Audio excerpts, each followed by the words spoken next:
حجۃ الوداع کے موقع پر نبی اکرم صلی اللہ علیہ وسلم نے ارشاد فرمایا، زمانہ جاہلیت میں جو سودی معاملات کیے گئے تھے سب کا سود چھوڑ دیا گیا، اب ہر شخص کو اصل رقم ملے گی۔ اصل رقم کیا؟ جو اس کا اپنا کیپٹل تھا، رؤوس اموالکم۔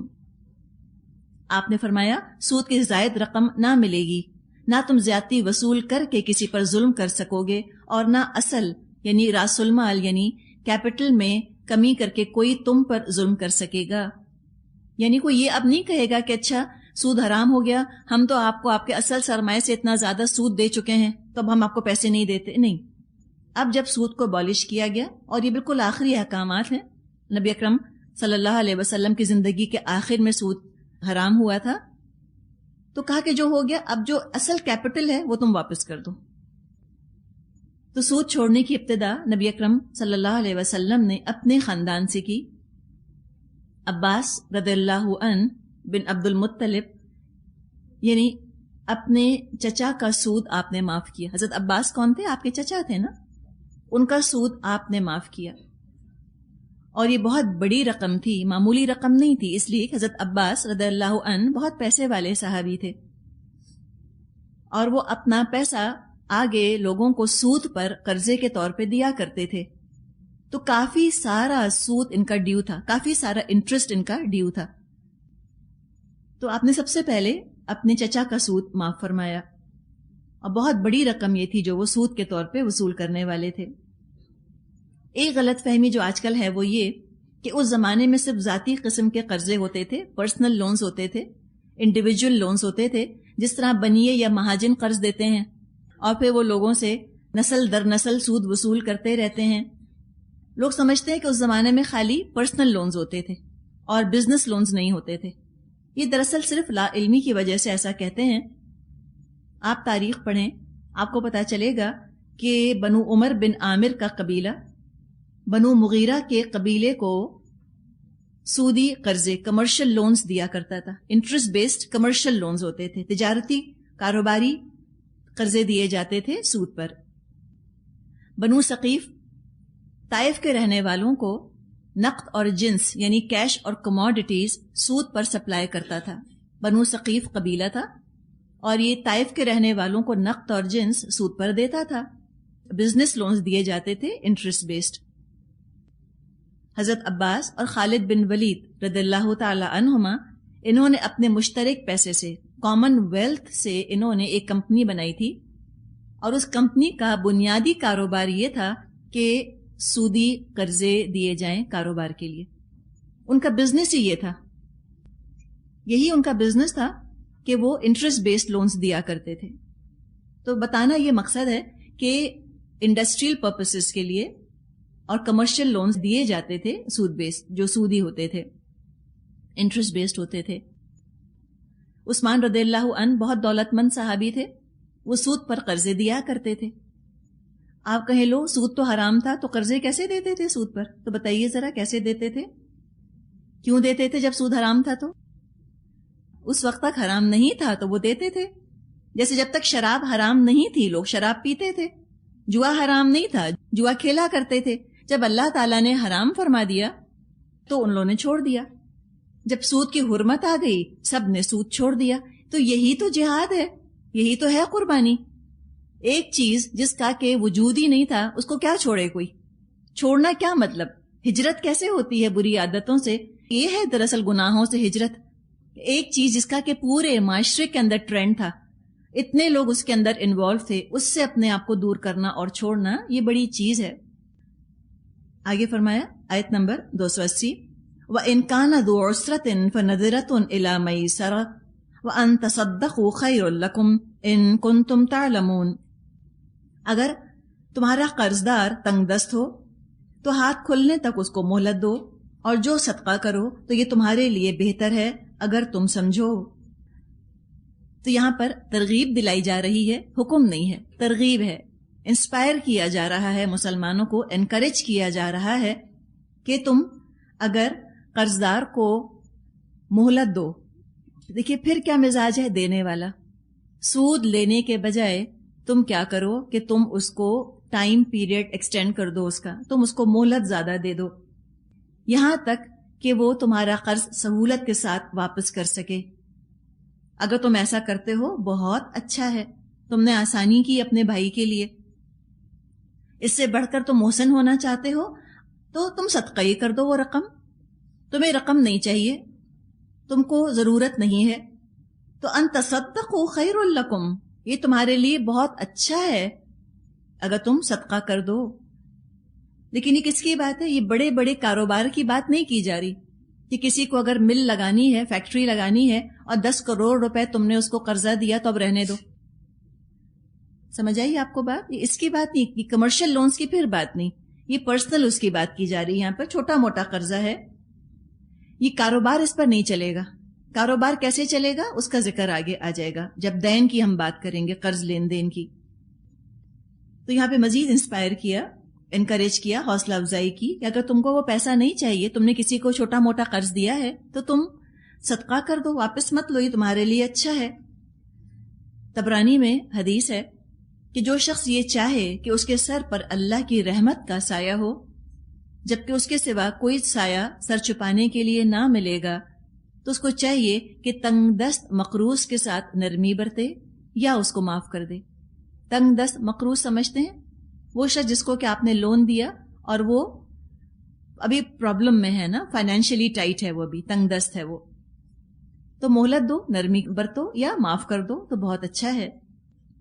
ایک اور حدیث میں آتا ہے جو شخص یہ چاہے کہ اس کی دعا قبول ہو یا اس کی مصیبت دور ہو تو وہ تنگ دست مقروض کو مہلت دے. ہم اگر یہ چاہیں کہ ہماری مصیبت دور ہو، کوئی بلا ہم پر سے ٹلے یا ہماری دعا قبول ہو، تو جو لوگ فائنینشلی ٹائٹ ہوئے ہوئے ہیں اور ان کے اوپر لون بھی ہے اور آپ نے ان کو لون دیا ہے، ذرا سی ان کو مہلت دے دیجئے. مسند احمد میں ایک حدیث ہے کہ جو شخص کسی مفلس مقروض کو مہلت دے گا اس کو ہر روز اتنی رقم کے صدقے کا ثواب ملے گا جتنی مقروض کے ذمے ہے. آپ نے کسی کو قرض دیا، کتنا دیا؟ 1000 روپے دیا، 1 مہینے کے لیے دیا. اس نے کہا میں اگلے مہینے کی 5 تاریخ کو یہ قرض آپ کو واپس کر دوں گا. یہ پورا مہینہ، یہ 29 30 31 ڈیز جو ہیں، ہر روز 1000 روپے صدقہ کرنے کا ثواب ملتا رہے گا، اس لیے کہ قرض دیا ہے نا. ہر روز 1000 روپے صدقہ کرنے کا ثواب ملے گا. یہ کب تک ہے؟ جب تک کہ وہ ٹائم پیریڈ ہے. جب وہ ٹائم پیریڈ الیپس کر جائے، جب مقررہ وقت گزر جائے، اس نے کہا تھا 5 تاریخ کو دوں گا، 5 تاریخ کو اس نے نہیں دیا، اب دن چڑھنے شروع ہو گئے. یعنی مقررہ مدت گزرنے کے بعد بھی اگر وہ شخص رقم واپس کرنے کے قابل نہ ہو اور قرض دینے والا مزید مہلت دے، وہ کہے اچھا ٹھیک ہے میں تم کو اور ٹائم دے دیتا ہوں، تم 2 مہینے بعد مجھے واپس کر دینا. ابھی کیا ہوا؟ اس نے ایکسٹرا مہلت اس کو دے دی نا. تب یہ ہو سکتا ہے کہ انسان اپنے جیسے انسان کو ایکسٹرا مہلت دے اور اللہ جو کہ رب ہے اس کا، وہ اس کو ایکسٹرا اجر نہ دے؟ کیسے ہو سکتا ہے؟ تو جب انسان وقت گزرنے کے بعد مزید مہلت دیتا ہے تو ہر روز دگنی رقم صدقہ کرنے کا ثواب ملے گا. اب کیا ہوگا؟ اگلے 2 مہینے تک روزانہ قرض دینے والے کو اتنا ثواب ملے گا جیسے کہ وہ 2000 روپے روز صدقہ کر رہا ہے. تو یہ آیات نازل فرما کر ہمارا پرسپیکٹو، ہمارا نقطۂ نظر درست کر دیا کہ دیکھو قرض معاف کرنا بظاہر ایک نقصان دہ چیز نظر آتی ہے، لیکن آخرت کے طلبگار کے لیے مفید اور فائدہ مند کاروبار ہے، بینیفیشل ٹرانزیکشن ہے. پھر قیامت یاد دلائی، آیت 281-81، وَاتَّقُوا يَوْمًا تُرْجَعُونَ فِيهِ إِلَى اللَّهِ ثُمَّ تُوَفَّى كُلُّ نَفْسٍ مَا كَسَبَتْ وَهُمْ لَا يُظْلَمُونَ. اس دن کی رسوائی اور مصیبت سے بچو جبکہ تم اللہ کی طرف واپس ہوگے، وہاں ہر شخص کو اس کی کمائی ہوئی نیکی یا بدی کا پورا پورا بدلہ مل جائے گا اور کسی پر ظلم ہرگز نہ ہوگا. عبداللہ بن عباس رضی اللہ عنہما فرماتے ہیں یہ آیت نزول کے اعتبار سے سب سے آخری آیت ہے. آیت اور سورت کا فرق آپ سمجھتی ہیں نا؟ آخری سورت نہیں کہا سورہ بقرہ کو.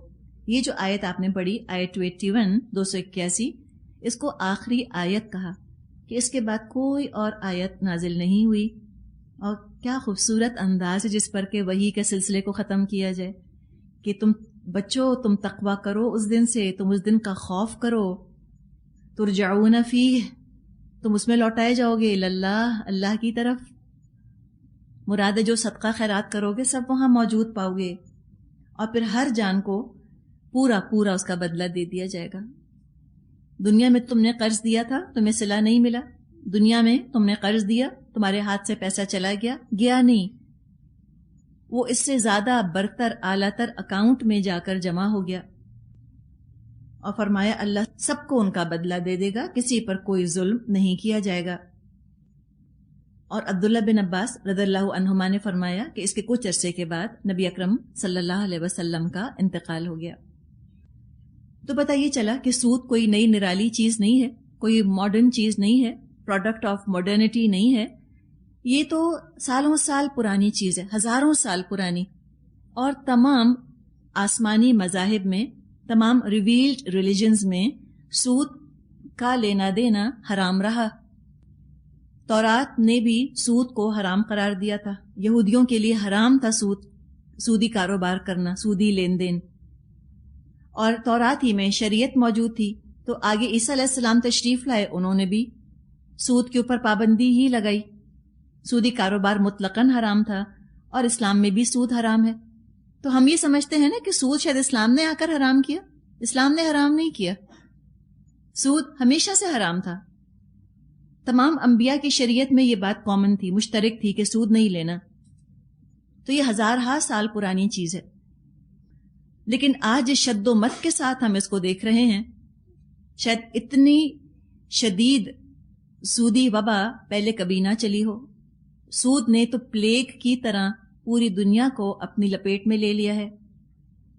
جدید سودی نظام، انٹرسٹ بیسڈ اکانومی نے دنیا کی دولت کو چند ہاتھوں میں مرتکز کر دیا ہے. Concentration of wealth in few hands ہو گئی ہے. یو ایس اے کی زیادہ تر اکنامک ایکٹیویٹی، جو بھی ان کے ہاں تجارتی کارروائیاں ہوتی ہیں، اس کو صرف 200 کمپنیز کنٹرول کر رہی ہیں، 200 کمپنیز. اور وہاں بھی کمپٹیشن کی فضا کم سے کم ہوتی چلی جا رہی ہے. چند ملٹی نیشنل کارپوریشنز ہیں، ان کے پاس وسیع ایگریکلچرل سیکٹر ہے. یہ کھیتی باڑی جو ہوتی ہے نا، ایگریکلچر، یہ سب ان کے پاس چلا گیا. اور ان کے پاس ہی کھانے کا کنٹرول ہے، غذا کو انہوں نے کنٹرول کر لیا ہے. فوڈ سپلائی ان کے کنٹرول میں ہے، سیڈز وغیرہ سب ان کے پاس ہیں. 1780 میں صرف 20% لوگ نوکری کرتے تھے، زیادہ تر تجارت کرتے تھے. اب کم سے کم لوگ تجارت کر رہے ہیں، اس لیے کہ تجارت کے لیے سرمایہ چاہیے ہوتا ہے. سرمایہ ان کے پاس ہے نہیں. سرمایہ ویلتھ سمٹ کر چند لوگوں کے پاس چلی گئی، صرف وہی کاروبار کر سکتے ہیں. اب وہ لوگوں کو امپلائی کرتے ہیں، اور جب امپلائی بن گیا انسان تو کیا ہوا؟ کسی نے کنٹرول کر لیا نا اس کو، کسی کے قابو میں آ گیا ہے وہ. تو 1780 میں زیادہ تر لوگ تجارت کرتے تھے، جو کہ بہتر صورتحال ہے. لیکن 1970 میں ایک سروے کیا گیا، اس کے مطابق اب 84% لوگ، 84% لوگ نوکر پیشہ ہیں. ان کے پاس اتنا سرمایہ نہیں ہے کہ وہ تجارت کر سکیں. کتنے نقصانات ہیں جو کہ اس کے ہوئے. یو ایس اے میں کل آبادی کا 13.6%، 13.6% طبقہ غربت کی زندگی بسر کر رہا ہے، اور یہ تعداد 34.4 ملین ہے. گزشتہ سالوں میں ان کے ہاں غربت کی شرح بڑھ رہی ہے، ریشیو آف پاورٹی بڑھتا چلا جا رہا ہے. یہ صرف ایک متھ ہے، صرف ایک خیال ہے، وہم ہے لوگوں کا کہ انٹرسٹ بیسڈ بینکنگ سسٹم اور سودی قرضوں کی وجہ سے دنیا میں خوشحالی آ گئی ہے. غلط. حقیقت یہ ہے کہ ایک جدید غلامی وجود میں آئی ہے، ماڈرن فارم آف سلیوری. کسی نے مثال اس کی یہ دی، انہوں نے کہا کہ ہم جاتے ہیں باہر کے ملکوں میں، کیا ایفلوئنس ہے وہاں پر، اور کیا پیسہ ہے، کیا لیونگ سٹینڈرڈز ہیں ان کے. تو انہوں نے سمجھانے کے لیے کہا کہ دیکھیں، آپ ایک جگہ جاتے ہیں، کسی بستی میں آپ گئے، کسی ٹاؤن میں آپ گئے، وہاں دیکھا کہ لوگ خوب پلے پلائے ہیں، خوب کھائے پیے ہیں، خوب صحت مند ہیں. اور ساتھ ہی آپ نے دیکھا کہ ایک بستی ہے جو کہ اچھی خاصی تھی، اب وہاں پر کوئی نہیں پایا جاتا. تو پتہ چلا کہ وہ آدم خور ہیں جن کی بستی میں آپ گئے تھے، وہ انسانوں کو کھا کے صحت اپنی بنا رہے ہیں، کینیبلز ہیں وہ. تو کینیبلزم سے تشبیہ دی جاتی ہے سود لینے کو. اس میں کچھ لوگ تو خوشحال ہو جاتے ہیں, کچھ کی تو جان بھی نہیں اس قابل رہتی کہ وہ اپنی صحت کی حفاظت بھی کر سکیں. ایک طرف ایکسٹریم غربت, دنیا میں یہی ہم دیکھ رہے ہیں, ایکسٹریمز ہو گئی ہیں. ایک طرف بے انتہا خوشحالی ہے, ایک طرف بے انتہا غربت ہے, اور یہ سب انٹرسٹ بیسڈ بینکنگ سسٹم کی وجہ سے ہوا ہے. نئی غلامی وجود میں آئی ہے. فرق یہ ہے کہ پہلے افراد غلام بنائے جاتے تھے, انڈیویجولی سلیوز بنایا جاتا تھا لوگوں کو. اب یہ ہے کہ انڈیویجولز تو کیا, اب تو پورے پورے ملک غلام بن جاتے ہیں, پورے پورے ملک جو ہیں وہ سلیوز بن جاتے ہیں. امیر ملک غریب ملکوں کو سودی قرضے دیتے ہیں.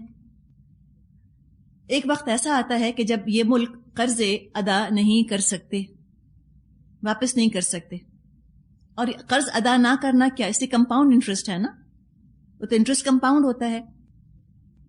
ایک سروے کے مطابق یہ جتنی ڈیولپڈ کنٹریز ہیں, انہوں نے جو انڈر ڈیولپڈ کنٹریز کو, افریقن یا ایشین کنٹریز کو, جس میں ہم بھی شامل ہیں, ہم پاکستانی, انہوں نے جتنا قرضہ دیا, اگر انہوں نے $1 دیا, $1 کے بدلے یہ $9 آلریڈی وصول کر چکے ہیں. $1 کے بدلے یہ $9 لے چکے ہیں, لیکن اب بھی قرضہ ہمارا ادا نہیں ہوا. کمپاؤنڈ ہو رہا ہوتا ہے نا, چڑھتا ہی چلا جاتا ہے, وہ ادا ہو ہی نہیں پاتا کسی طرح سے.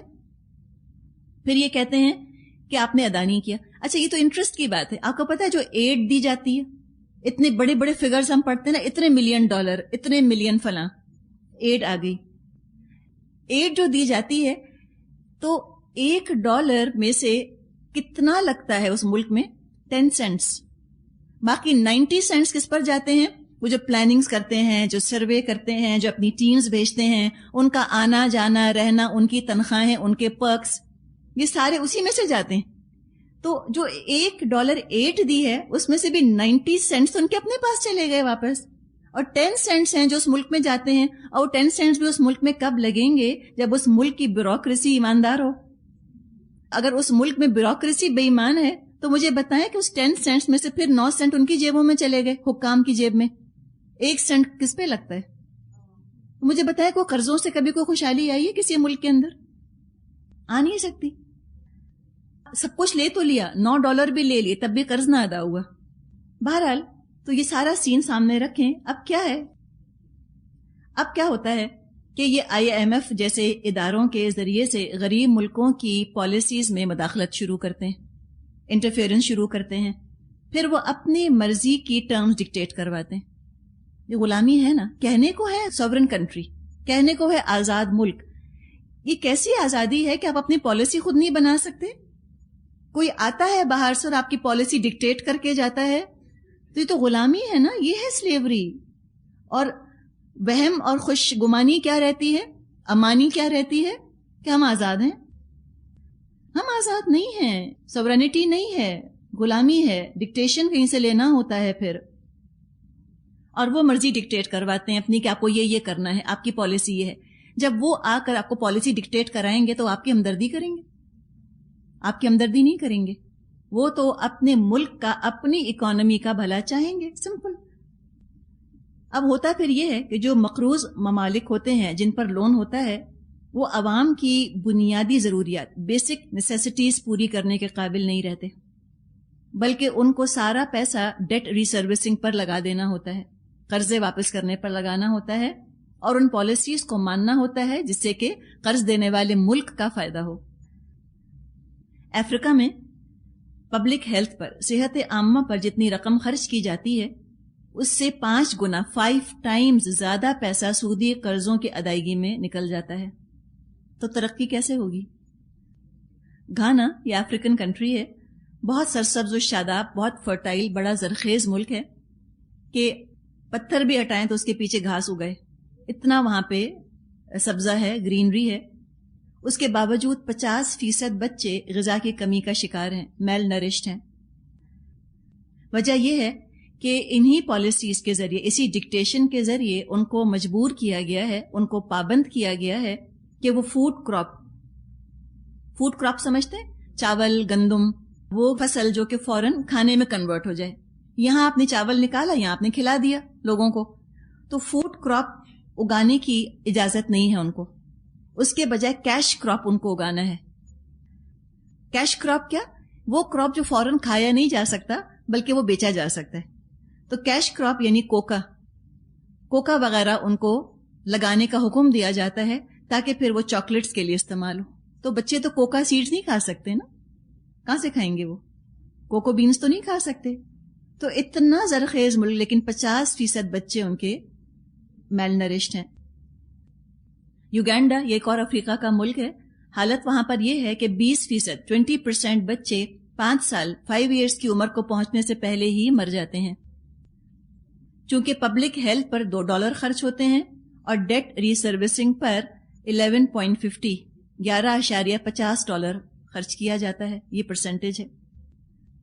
سب سہارا افریقہ میں قرض کا اتنا بوجھ ہے، قرضہ ادا کرنے کے لیے اگر سارے افراد بھی کھڑے ہو جائیں، افریقہ کے سارے افراد، ایوری انڈیویجول کھڑا ہو جائے کیا چلو ہم قرض ادا کرتے ہیں، تو بھی عمر بھر کی جو ان کی کمائی ہے اس سے 30 ٹائم زیادہ ہے. 30 گنا زیادہ ان کے اوپر قرض ہے. ساری عمر وہ ادا نہیں کر سکتے. اگر 30 زندگیاں بھی ان کو ملیں، 30 زندگیاں ملیں، 30 لائف ٹائمز، تب وہ قرضہ ادا ہوگا. مراد کیا ہے بتانا آپ کو؟ ادا نہیں کر سکتے. They cannot repay that loan. 1000 million لوگوں کے پاس علاج کی بنیادی سہولتیں میسر نہیں ہیں اس وقت دنیا میں، اور میڈیکل فیسلٹیز، یہ طبی سہولتیں نہ ہونے کی وجہ سے ہر سال 2 ملین بچے مختلف قسم کی معمولی بیماریوں کا شکار ہو کے مر جاتے ہیں. متعدی بیماریاں، چھوٹی چھوٹی پریونٹیبل انفیکشس ڈیزیزز کا شکار ہو جاتے ہیں. 192 ملین بچے غذا کی شدید قلت کا شکار ہیں.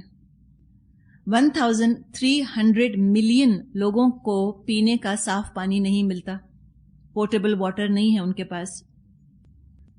900 ملین لوگ نہ لکھ سکتے ہیں نہ پڑھ سکتے ہیں. کتنی آبادی ہے دنیا کی؟ 6 بلین. ہر 6 میں سے ایک انسان کے پاس رہنے کو گھر نہیں ہے. 100 ملین بے گھر ہیں.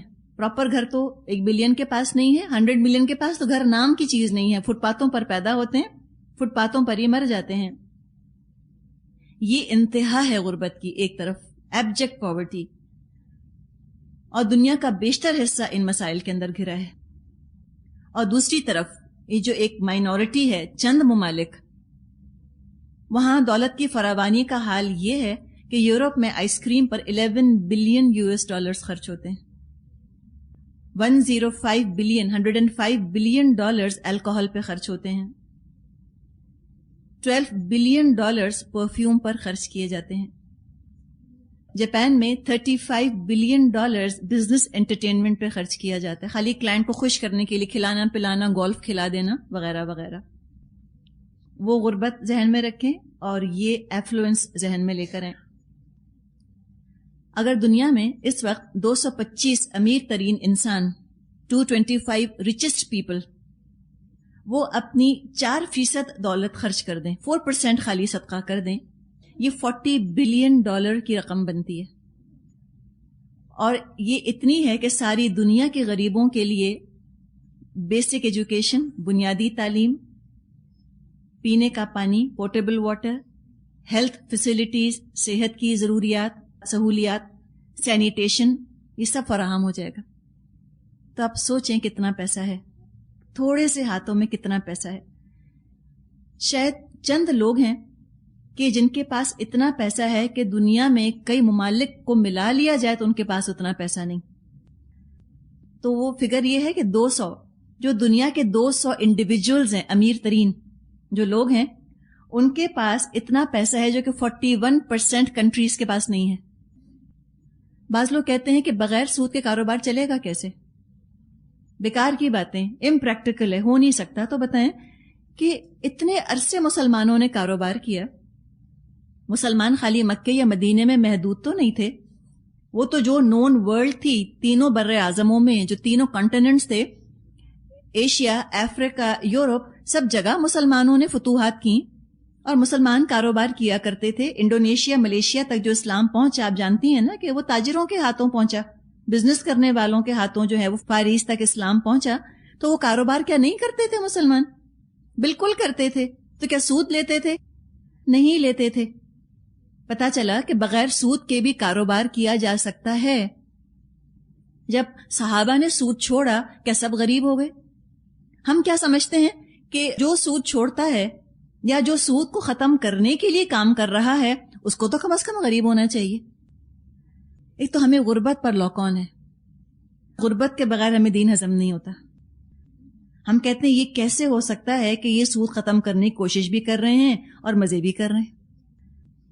وہ تکلیف زیادہ ہوتی ہے. واہ، دین اور دنیا دونوں کا مزہ ہے ان کا. دس از ناٹ فیئر، یہ نہیں ہونا چاہیے. تو جب صحابہ نے سود چھوڑا کوئی اور طریقہ انہوں نے اختیار کیا اور بہت پیسے والے رہے. حضرت عباس رضی اللہ عنہ سود چھوڑ کے فقیر نہیں ہو گئے، پھر بھی بہت امیر رہے. تو ابھی جو بھی ایگزسٹنگ بینکنگ سسٹم ہے اس کو لوگوں نے اسٹڈی کیا ہے اور اس کو وہ اسلامک بینکس میں ڈھال رہے ہیں. اسلامک بینکنگ سسٹم لے کر آ رہے ہیں جس کے اندر سود نہیں ہے. ہم کہتے ہیں سود نہیں ہے اس کا مطلب ہے پیسہ نہیں ہے. کیا یہ مطلب ہے اس کا؟ یہ مطلب نہیں ہے. صرف سود کو منع کیا ہے، پیسے کو منع نہیں کیا. جائز طریقے سے تم پیسہ حاصل کرو اور بالکل ممکن ہے سود کے بغیر کاروبار کرنا. اسلامک بینکنگ یا جو انٹرسٹ فری بینکنگ ہے، چاہے اسلامک کی ٹرم ہٹا دیں، یہ پوری دنیا میں آج کل اس کا غلغلہ ہے. لوگ کرنا چاہ رہے ہیں. امریکہ میں کھل رہے ہیں بینکس، انسٹیٹیوشنز کھل رہے ہیں، ملیشیا میں ہیں، انڈونیشیا میں ہیں، یورپ کے ممالک میں ہیں اور مسلمان ممالک میں اب لوگ کوشش کر رہے ہیں کسی طرح سود کو ختم کریں. بہت عرصے لوگوں نے کہا کہ نہیں، جو بینکس انٹرسٹ دیتے ہیں یہ سود نہیں ہے. سپریم کورٹ میں مقدمہ گیا. سپریم کورٹ میں انہوں نے 10 سال لگائے، 10 ایئرز، اور 10 ایئرز میں انہوں نے مختلف ثبوت اس کے لیے جمع کیے، اس کے خلاف بھی اور اس کے حق میں بھی، کہ یہ جو بینکس انٹرسٹ دیتے ہیں یہ انٹرسٹ ہے کہ نہیں. 10 سال بحث ہوئی اور اس میں خالی مولوی نہیں بیٹھے تھے. ہم کہیں کہ مولویوں نے فتویٰ دے دیا. مولویوں نے نہیں دیا، سپریم کورٹ نے دیا ہے. لائرز بھی تھے، بینکرز بھی تھے، اس میں عالم بھی تھے، فقہا بھی تھے، سب تھے. اور 10 سال ریسرچ کے بعد جو فیصلہ آیا وہ کتاب آپ کو مل جائے گی. سپریم کورٹ کا ڈیسیشن ہے ربا کے بارے میں. انہوں نے کہا کہ جو انٹرسٹ دیتا ہے بینک یہ وہی ربا ہے جس کا ذکر قرآن میں آیا ہے. کہنے کا مطلب یہ ہے کہ وہ نیوٹرل ریسرچ ہے، باقاعدہ ریسرچ ہے، پریجڈس تعصب نہیں ہے کہ ہم کہیں کہ 4 مولویوں نے مل کر فتویٰ دے دیا، ہم کو تو مولوی ویسے ہی نہیں اچھے لگتے ہیں نا. تو وہ مولویوں کی بات نہیں، وہ بینکرز کی بھی ہے، وہ لائرز بھی ہیں، وہ اکانومی کے جاننے والے بھی ہیں، فائنینشیل ایکسپرٹس بھی ہیں. اور جو آپ میں سے چاہے وہ آپ خرید سکتے ہیں. کتاب اتنی موٹی کتاب ہے پوری. اور یہ پاکستان الحمدللہ وہ پہلا ملک ہے دنیا کا جس نے کہ بینک کے انٹرسٹ کو ربا قرار دیا. اور الحمدللہ یہ فیصلہ جو ہے یہ بہت عمدہ فیصلہ ہے. یہ کوئی جذبات کا نہیں ہے. ثابت کر دیا انہوں نے اس کے اندر کہ یہ وہی ربا ہے جس کا کہ اسلام نے ذکر کیا، جو کہ ایکسپلائٹیٹو ہے. اتنا زبردست تضاد، یہ جو کنٹراسٹ جو آپ کے سامنے خالی اس کی ایک جھلک رکھی گئی ہے، یہ کس کی پیداوار ہے؟ یہ ربا کی پیداوار ہے، انٹرسٹ بیسڈ اکانومی کی پیداوار ہے. اس لیے اللہ نے اس کو حرام کیا ہے. سودی لین دین کرنے والوں کے خلاف اللہ نے اپنی اور اپنے رسول کی طرف سے اعلان جنگ کیا ہے.